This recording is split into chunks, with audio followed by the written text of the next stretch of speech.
քանի որ բոլորս մայիսի 28-ի զորահանդեսի դրական լիցքերի եւ տպավորությունների ներքո ենք, ես ուզում եմ առաջարկել, որ օրվա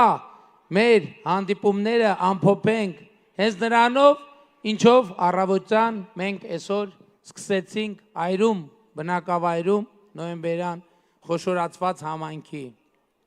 Եվ իմաստը հետևյալն էր, դուք տեսաք, որ շատ բան է փոխվել մեր բանակի կյանքում եւ մեր բանակի արարողակարգերի մեջ։ Եվ այդ կարևոր իմիջայլոց նրբությունները շատ էական են, շատ էական։ Եվ կարևորագույն նրբություններից մեկը այն էր,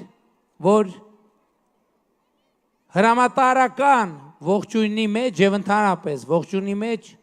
ամեն անգամ հիշատակվում են մեր ընկած եղբայրները եւ քույրերը, որովհետեւ նախկին սովորական ողջունի փոխարեն այսօր ասվում է հետեւյալը. Փառք նահատակներին եւ կեցցե Հայաստանի Հանրապետությունը։ Այսինքն Պաշտպանության նախարարը երբ որ շնորհավորում էր, մոտենում էր, շնորհավորում էր զորախմբերին, բոլոր դեպքերում հնչում էր այդ նույն ողջույնը եւ հնչում էր նույն պատասխանը։ Փառք նահատակներին եւ կեցցե Հայաստանի Հանրապետությունը, որին ի պատասխան զորախումբը պատասխանում էր. Կեցցե, կեցցե եւ երրորդը ավելի երկար, կեցցե։ Ես առաջարկում եմ եւ խնդրում եմ նաեւ ի նշանավորումն տեղի ունեցած պատմական զորահանդեսի, ի նշանավորումն հաստատված խաղաղության,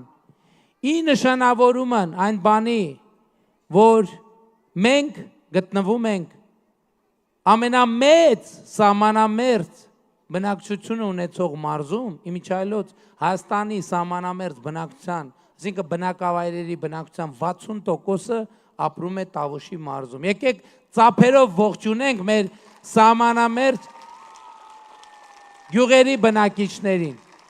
Եվ ես առաջարկում եմ մենք այդ նույնը անենք։ Եվ 3 անգամ կեցցեք, վերջինը ավելի երկար։ Ողջունենք մեր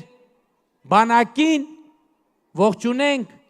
մեր նահատակներին, որովհետև ինչպես ասացի, այդ զորահանդեսը հաշվետվություն էր ժողովրդին եւ այդ զորահանդեսը հաշվետվություն էր մեր նահատակներին։ Փառք նահատակներին եւ կեցցե Հայաստանի Հանրապետությունը։ Փառք նահատակներին եւ կեցցե Հայաստանի Հանրապետությունը։